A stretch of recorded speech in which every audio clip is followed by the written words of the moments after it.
Hello, my name is Karen Hughes, and I'm the Domestic Violence Clinical Service Coordinator at the Life Crisis Center, and I want to welcome you to Life Crisis Today. With me today is Lisa Garcia, and we're going to be speaking about domestic violence. Hello, Lisa. Hi, Karen. Domestic violence, wow, that's not a topic a lot of people talk about. No, usually people hear that word and then just kind of either shut down or they change the subject, but they don't want to talk about it. So how do you define what is domestic violence? So domestic violence is also known as intrapartner violence. It's one partner has power and control over the other. So it's violence, like it says it in the name, but it's different kinds of violence or abuse. Okay. So some of those could be physical, that you will be able to see, but emotional, mental, sexual, which is part of the physical too. But it's also threats, coercion, manipulation, using children, male privilege, or either male privilege or if it's a female being an abuser, using that too. Somebody's in control. Yeah, so someone using that control. So who are the victims? Like I said earlier, like the male privilege, but not just the male privilege, males and females can be victims of domestic violence. How prevalent is it? It happens a lot. And in the United States, statistics show that 1 in 4 women will be abused in their lifetime. And worldwide, 1 in 3 will be abused. Okay. So when I heard that statistic, it was shocking to me when I learned that. And I remember I was walking down my street and I started counting 1, 2, 3, 4, 1, 2, 3, 4, 1, 2, 3, 4. So just like being aware of it happens a lot. It could be happening on my street. It could be happening at work. It could be happening with my family, and sometimes we don't know. So who can be the victims? Like I said, victims can be females, women, men, children. They're also affected by it. So it could be that the primary victim is someone in that relationship, but if there's children and at home, then children can be affected by it too. Because they're witnessing it. Yes. And they're witnessing it, and it's scary, and it's they're seeing that is what a relationship is. They're learning that. So it's confusing because with the abuse, someone's abusing you, and then with that cycle, there's abuse, and then there's a honeymoon, and then there's tension, and then there's abuse again. So that could be the confusing part for not children, but also for adults too. Because there's some good times in the relationships. Of course. That honeymoon, everything's great. Right. That this person hurt me, but then they're saying they love me, so they're not going to do it again anymore. So Lots of promises. Yes, all those promises that I'm not going to do it again. I don't know why I did it, but I'm so sorry. It's not going to happen. Tension happens, and then explosion again. You mentioned like coworkers and family members and people. If I'm afraid that I know somebody, because you said 1 in 4, so it's a possibility I do. What do I need to look for? What can I see, or what can I observe? So like I was telling you, with the physical abuse, you can see physical things. So for example, if you have a coworker that you might think, something's different, maybe something's not okay, but what to look for. So you can look for this person having injuries, and either repeat injuries, or like, I fell down the steps, or I hit my head with a door, or I bumped my head like on the wall. Kind of like those kind of excuses, like this is what happened, but it's happening more. Maybe lots of absences from work, calling out, changing plans, not being able to go out to dinner with coworkers, or even lunch, or not being able to spend money because they don't have the money, because it could be part of the abuse, that economic abuse as well. Or maybe having to leave work. Let's say if they all leave at the same time, I have to leave at this time and I cannot go somewhere else. Like maybe like listening to those kind of things. I have to be home at this time. Or maybe someone calling and checking, what are you doing? Or it's my lunchtime. Oh yes, I'm with talking to my significant other. But not like, oh, this person's gonna call me, and maybe they're panicking because this person's gonna call them. If they don't answer, then they can get in trouble. So just observing that versus like, oh, my boyfriend's gonna call me or my husband's gonna call me because he's just checking on me, or we just want to say hi. You even look more excited.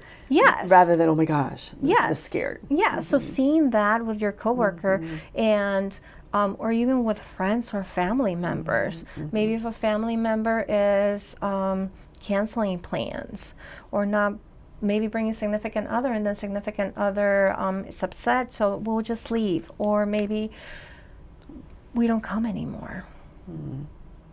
Or if you hear how the other person talks to your friend or coworker or family member. So those are the things that you can look up. Yes. Okay. Yeah. Okay. So, what can you do to help? Okay. So if you already saw that in your coworker or that you have that suspicion, so one of the things is being there for your coworker, saying, hey, is everything okay? Checking in with them, saying, I've noticed that when it's going to be lunchtime, like if you're busy with something, you get so upset or you get so nervous because this person's going to be calling. Well, I've noticed that you said the other day you're not allowed to buy something. I'm concerned about you. Are you okay? Just checking in, like saying, like, I'm here for you and I'm seeing this and I'm here to talk. And maybe that person will open up. Maybe that person will say, oh no, everything's fine. But then if you ask again later, maybe in a couple of days, or if you see if you talked about that and then you see injuries, are you okay? Like, I am concerned. So now there's this other thing, or now this other thing happened. And I'm concerned because I think this could be happening. Right. If you see like more things happening, and then just saying like, this is what I think, or this is what I feel, and I'm worried that you're getting hurt. Yes, I'm worried about you. So leaving the door open so that when they are ready to really get the help, they know you're a safe person. Yes. Yeah. Yes. And being a safe person could be just listening. Sometimes just the listening and being that someone that I can trust, go to you and trust you and say, this is what's going on. Because a lot of times, people who are going through abuse, they keep everything in. It could be because they're concerned for their safety, because they're sad, what happens at home stays at home. You don't talk about our lives. Why do you want to talk to others? A lot of times this is your fault and you created it, so how is this other person going to know, like, this is what I did and this is what's happening? It's not that it's their fault. It's that the person who's being abusive is telling the victim, it's your fault and this is happening because of you. Right.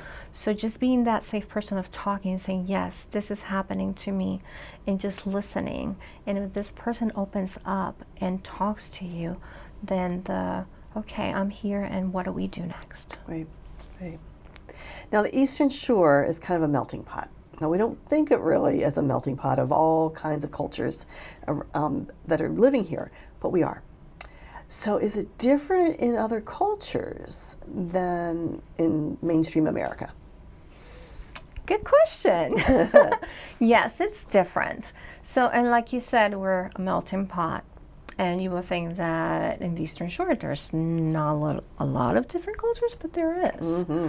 No, there's Hispanics, there's people from Haitian, Asian, Middle Eastern, all over. So it is different with different cultures.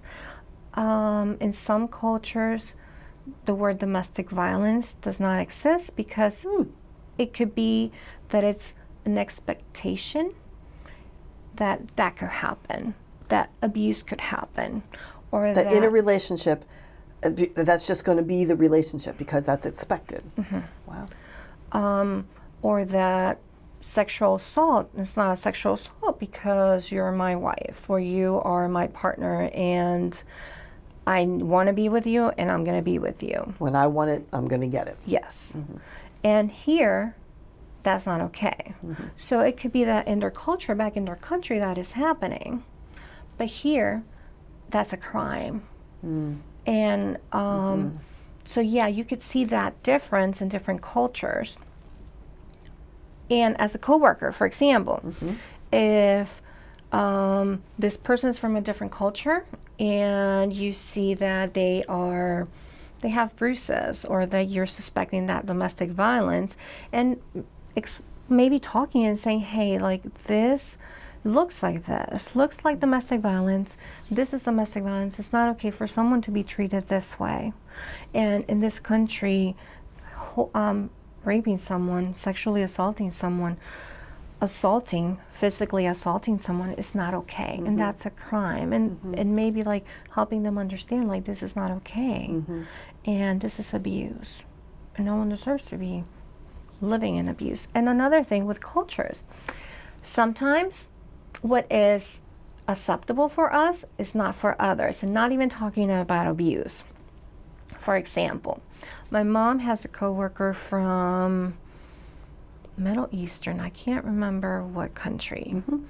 We went on a trip, and this gentleman had his family with him, and he had his wife and his kids. And he will walk in front of them, and they will walk behind him everywhere they went. They were close, but he was ahead of them. And my mom made that comment. She's like, did you see that? I wonder why. I wonder why he's doing that. And I wonder why aren't they all walking as a family together? I wonder why. So we started thinking, well, could it be that he doesn't want them with him? Could it be that, oh, I'm the man and you just follow where I go? Could it be? So all of the things that we thought that could be based on our perceptions and based on what we have experienced. Right. Or is that healthy? No, I don't think it's healthy. So we were talking. So my mom asked, they went to work, so this was a weekend, and then they went to work and she asked him, she said, I notice this. And she asked him because she worked with a husband and she had that kind of like friendship, co-worker relationship to be able to ask, and she felt comfortable asking. And he said, in my country and she asked him, well, is it, why was it? Is it like, why do you have to be in front of them? Like, is it a power thing? Is it like, you follow me? Right. Because that could be in the lines of domestic violence. But for them, it was just how they do it culturally. Yes. And he explained that. He said, in my country, the husband, the head of the household, walks up front, and then your family follows. So that's just like guiding, and it's I don't know, I can't remember if it was like just guiding and protecting, like if something happens, it's going to happen to me first, so you see what's going to happen, kind of thing. But we didn't know that, and we took it as like, oh, see, they're not good enough for him. So like things like that, as based on, that's not something that we would do, because as a family or like as like culture, like you walk all together and you talk and you are, oh, let's see this, let's see that, everyone together. But in their culture, that's how it is. And although they were here, they were following those traditions. So it's important to check in as to what is normal for someone of a different culture than what you've experienced. Because I know you and I have talked many times as to what's in your culture versus my culture. And it's not that I'm prejudiced, I just don't know. So I need some education. Yeah. But at the same time, if it were somebody I was concerned about, that is there some violence happening, I need to see their culture, but then also talk about here in America. Yes. Okay. Yes. So saying all this between other cultures and America, if someone needs help, what can we do? So, one of the things, like I said, it's the listening, the being there for the friends or the family members, educating, but giving resources, saying, there's this place that maybe this is how I can help you, but if we need more help, this is a place that we can contact. And that could be for safety planning, that could be for counseling, that could be for resources. How is it that you can get help? Or what is it that you need? So if it's safety planning, maybe you as a friend can be part of that safety planning. And what does a safety plan look like? And a safety plan is different for everyone. So doing that safety plan, being there, contacting the Life Crisis Center. We have a hotline that's available 24/7. The number is 410-749-4357. So if you're with your coworker and your coworker says, hey, this is what's going on, maybe it could be this, maybe it could not be this. So let's call the hotline and see what they say. Right. Let's see how they can help you if you want help, or if you just want to know what's available. So that could be a resource. I know there is the Maryland Network Against Domestic Violence, and their website is www.marylandadv.org. So if you go online, and if you're not from the Eastern Shore, but you're from a different part of Maryland, or a different part, they have resources based on the location of the person, based on the counties of different companies or organizations that they can help. Yes, thank you. Also, there is the network, the National Coalition Against Domestic Violence, and their number is 1-800-799-7233. And they're national, so that's a national number. So maybe you have a friend or someone who was your coworker in the past, and they moved, and they're in a different state, but you still have contact with them, and now they need that help. They're ready. So then giving them that number, that information, so they can get the help that they need. The website is ncadv.org. Thank you. So those are the things that, or places that someone can look for help and reach out. And maybe this coworker, this friend, this family member might not be ready when you're talking to them about it. But you're planting that seed. And you are saying, I'm here for you. And there's, whenever you need that help, it's there. And there's someone there to help. I just remember going back with immigrants. A lot of times there is language barriers. There is the not knowing what's okay and what's not okay, what's acceptable and what's not acceptable here, the not knowing the laws, the sometimes based on immigration status, or sometimes based on if they come with a visa but the husband can work, and because of, even though they're legally in the country, but because of the husband, sometimes people think, oh, because I'm here with him, I can't get any help. Or if I ask for help, then something's going to happen, or there's no one to help me. But there is. So just letting that friend, coworker, or that person that you know that needs help, letting them know that there is help. And when there's language barriers, there's language lines. So there's always a way to help, and there's help out there. Yeah. Well, Lisa, I think you've planted some seeds here today too. And I want to thank you for lots of information that you've given today. And thanks for being a part of our show today. Thank you for having me. And thank you for joining us on Life Crisis Center today. If you need more information, you can call our hotline at 410-749-HELP. Again, the hotline number is 410-749-4357. Or you can go to our website at www.lifecrisiscenter.org. Thank you.